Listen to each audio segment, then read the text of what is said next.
আসসালামু আলাইকুম। ওয়ালাইকুম আসসালাম রহমতুল্লাহ। কেমন আছেন?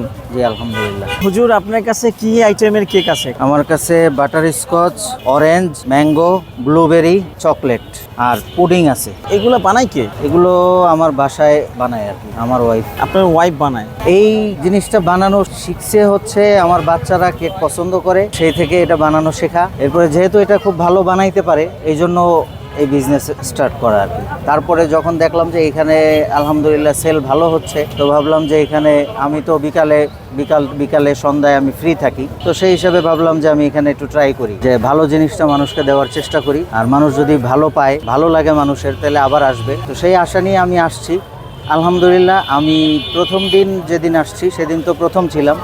দ্বিতীয় দিন থেকে আলহামদুলিল্লাহ আজ পর্যন্ত আমি প্রতিদিনই এরকম কাস্টমার পাই, যারা আমার কাছ থেকে কেক খেয়ে গেছে বা নিয়ে গেছে, ভালো লাগছে বিধায় তারা আবার আসছে।